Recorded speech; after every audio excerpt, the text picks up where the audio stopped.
Now it's about time the DOJ does take action against Comey. House Oversight Committee Chairman James Comer has come on this program many times pushing for Comey to be held accountable for his 2020 testimony. For example, take a look. We've got to hold people accountable for wrongdoing. Brennan and Comey perjured themselves to Congress. They should be held accountable. The committees where they testified and lied to Congress, which you said is a felony, they need to have criminal referrals to the Pam Bondi Department of Justice, and we need to see some accountability. All right, here with reaction are Fox News legal analyst Greg Jarrett, along with Fox News contributor, former FBI special agent Nicole Parker. So this is how I see this going down today. He likely got a target letter.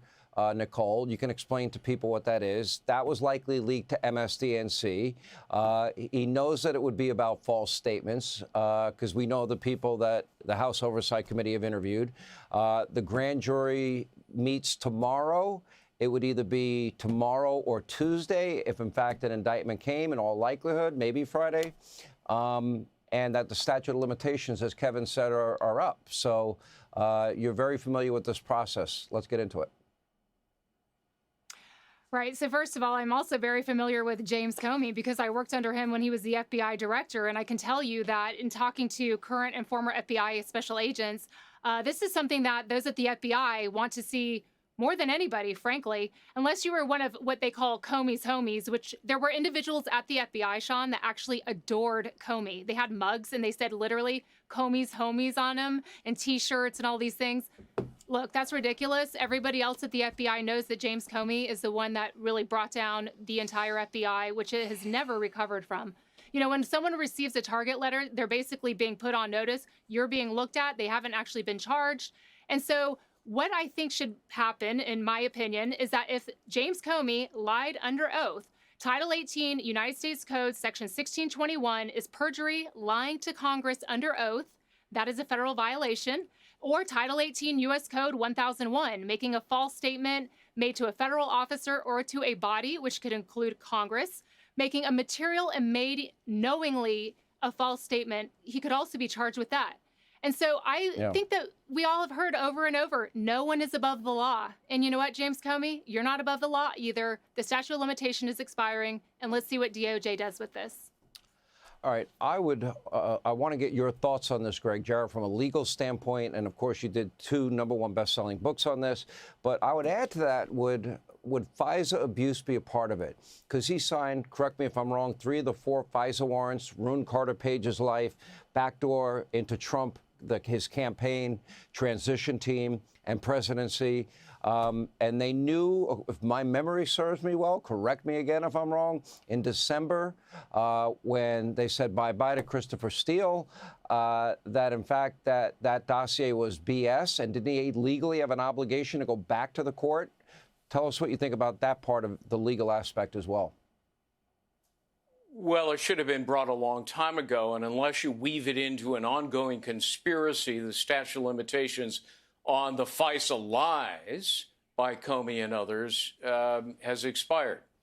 You know, Hillary invented the Russia hoax, Sean, but it was Comey that drove the narrative to falsely incriminate Trump, knowing full well it was all a lie. And frankly, there were so many acts of corruption and deceptions and misfeasance. You need an elaborate flow chart to keep track of it all. But, you know, these reports indicate that this particular case focuses on whether Comey leaked highly classified information to a non-FBI friend who passed it on to the media. And when questioned by Congress, Comey allegedly lied about it repeatedly. And indeed, on more than one other occasion, he denied that he had ever been an anonymous source. But the evidence belies that claim. In fact, his own deputy director, Andrew McCabe, implicated Comey as complicit in leaks of sensitive information.